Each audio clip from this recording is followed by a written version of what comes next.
দর্শকরা সুস্বাগতম। আপনারা যেখান থেকে এই অনুষ্ঠানটি দেখছেন, আমরা আজকে রিয়েল এস্টেট অ্যানালাইসিস নিয়ে কিছু ক্রিটিক্যাল কোশ্চেনে আনসার করার চেষ্টা করব। আমরা যারা বাড়ি কিনতে চাচ্ছি অথবা বাড়ি নিয়ে চিন্তা করি, তাদের মাঝে একটা কোশ্চেন আছে যে বাড়ির দাম 2022 পরে কি অনেক কমেছে, এটা কি বটমে আছে নাকি আরও কমবে, অথবা ইন্টারেস্ট রেট কি বাড়বে নাকি কমবে, অথবা বাড়ির কেনার সময় কি এখনই সঠিক নাকি আরেকটু অপেক্ষা করলে ভালো হবে। Welcome to Kinside. আমি Mobinul Islam, realtor, Royal LePage Vision Realty. আমি দীর্ঘদিন ধরে কাস্টম বিল হাউসের সাথে জড়িত। আমি আজকে রিয়েল এস্টেট অ্যানালাইসিস করে ডিটেল ইনফরমেশনগুলো আপনাদেরকে দেওয়ার চেষ্টা করব। আমরা যখন রিয়েল এস্টেট দেখি, এটা বাড়ির দাম বাড়া অথবা কমা, এটার সাথে কিছু ফান্ডামেন্টাল জড়িত। সেগুলো হচ্ছে গভর্নমেন্ট পলিসি, তারপরে population growth, immigration, interest rate, এবং কিছুদিন আগে ছিল কোভিড। সব কিছুই আমাদের রিয়েল এস্টেট মার্কেটের সাথে জড়িত। আমরা যদি দেখি টরন্টোর রিয়েল এস্টেট মার্কেটের প্রাইস সবগুলোই কন্টিনিউয়াসলি বেড়েছে, এবং তার মাঝে একটা স্লো অংশ দেখি যেখানে কমেছে, সেটা হচ্ছে 2027-এ এবং 2020-তে। এই বোথ কেসে প্রথমটা ছিল গভর্নমেন্ট পলিসির জন্য এবং পরেরটা হচ্ছে ইন্টারেস্ট রেটের জন্য এবং ইনফ্লেশন। আমরা যদি দেখি কার্বোরোর বাড়ির দাম 2002-তে পিক ছিল, তারপরে কমেছে। এই কমাটা ছিল গত বছরের জানুয়ারি পর্যন্ত। তারপরে যখন গভর্নমেন্ট বললো যে আর ইন্টারেস্ট রেট বাড়াবে না, তখন কিন্তু বাড়ির দামটা বাড়তে থাকলো। এই বাড়াটা ছিল 2023 জুন পর্যন্ত। তারপর যখন গভর্নমেন্ট বাড়ির ইন্টারেস্ট রেট বাড়ালো, তখন আস্তে আস্তে বাড়ির দাম কমে গেছে। আমরা যদি দেখি মিসিসাগার বাড়ির মার্কেটের ট্রেন্ডটাও ঠিক সিমিলার টু স্কারবোরো, সেমভাবে কমেছে, সেমভাবে বেড়েছে।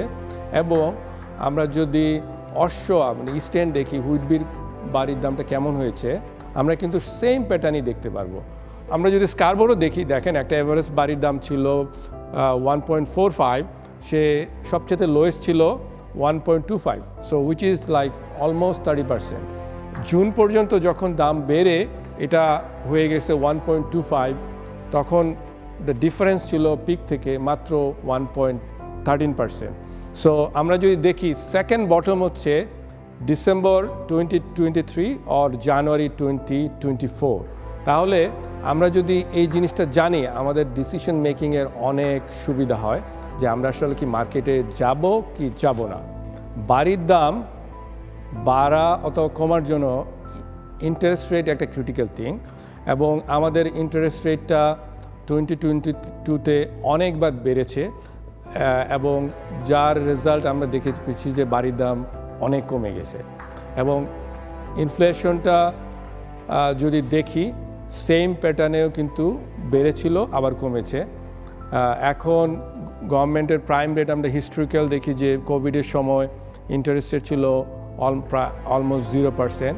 আমরা যদি কানাডা থেকে যদি ইউএসএ যাই, তাহলে আমরা কিন্তু সেম প্যাটার্ন দেখতে পাবো। এখন আমাদের কথা হচ্ছে যে আমরা ইউএসকে এখানে নিয়ে আসছি কেন কানাডার ইকোনমি অনেকভাবেই ইউএসের সাথে ডিপেন্ডেন্ট। কানাডা কখনো ইন্ডিপেন্ডেন্টলি তার ইন্টারেস্ট রেট কমাতে পারবে না অথবা বাড়াতে পারবে না, unless US doesn't follow that way, কারণ না হলে আমাদের ইনভেস্টমেন্ট ওখানে চলে যাবে। আমরা যদি দেখেন যে কানাডার ইন্টারেস্ট রেট আর ইউএসের interest rate pattern almost same, এবং আমরা যদি নেক্সট যদি দেখি যে ইনফ্লেশন রেটটা, সেটাও দেখেন ইনফ্লেশন রেটটা ছিল অন অ্যাভারেজ 6.2 এবং এখন হচ্ছে 3.1 ইন 2023-তে। কিন্তু আমরা যদি আরও ব্রেকডাউন করি, তাহলে দেখব যে ইনফ্লেশন সাম পয়েন্ট কানাডাতে 8%-এর উপরে গিয়েছে এবং কমে এটা এখন 3.2-তে এসেছে। সেম প্যাটার্ন কিন্তু আমরা ইউএসএ দেখব। তাই ইউএসএর ইনফ্লেশন রেট অনেক হাই ছিল, এখন কমে এটা 3.8 হয়েছে, এবং ওদেরও ইন্টারেস্ট রেট সাথে মর্গেজ রেটের একটা যে রিলেশনশিপ আছে সেটাও কমেছে। এখন আরেকটা ইম্পর্টেন্ট জিনিস, ইন্টারেস্ট রেট কমবে কি বাড়বে, এটার সাথে বলে বন্ড মার্কেট। বন্ড মার্কেটটা হচ্ছে আমরা যখন টাকা দিয়ে গভর্নমেন্ট থেকে বন্ড কিনি, যেহেতু আমরা একটা সিকিউর রিটার্ন পাওয়ার জন্য, তো এই যে বন্ডটা কমা অথবা বাড়া, এটার সাথে আমাদের ইকোনমিটা একদম ওতপ্রোত জড়িত। এই যে বন্ড মার্কেটের যে লাভটা দেয় সেটাকে বলে ইয়েল্ড। এই ইয়েল্ডটা যখন বাড়বে অথবা কমবে এটা ইন্ডিকেট করে যে আমাদের বরোয়িং কস্টটা কতটুকু এক্সপেন্সিভ হবে। এই বরোয়িং কস্টটা হতে পারে যে মর্গেজ অথবা গাড়ির লোন অথবা আমার ক্রেডিট কার্ডের লোন, অনেক কিছু এটার সাথে রিলেটেড করে। আমরা যদি দেখি ইউএসের বন্ড মার্কেটের ইয়েল্ড কিন্তু কন্টিনিউয়াসলি নভেম্বর থেকে কমেছে। এটা আর একটা ইন্ডিকেশন যে আমাদের নেক্সট থিং হয়তো বা মর্গেজ রেট কমে যাবে। আমরা যদি দেখি দ্য সেম প্যাটার্ন আমরা ক্যানাডিয়ান মার্কেটও দেখতে পারবো। কানাডার বন্ড ইয়েল্ডও কিন্তু কন্টিনিউয়াসলি কমে গিয়েছে। আপনারা যদি এই গ্রাফে দেখেন আপনি দেখতে পারবেন যে মেজর রিসেশন অরগুলো হয়েছে যখন বন্ড ইয়েল্ড কমে গেছে। সো এটাকে ধরা যায় যে ইজ ভেরি একটা পাওয়ারফুল টুল যে মার্কেটকে ডিসাইড করার জন্য।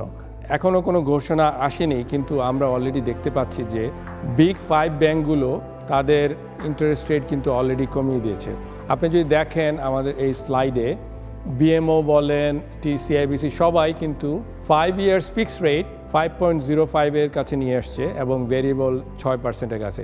2 মাস আগেও কিন্তু একটা কল্পনার অতীত ছিল, এগুলো সব ছিল অ্যাভারেজ 6-এর উপরে।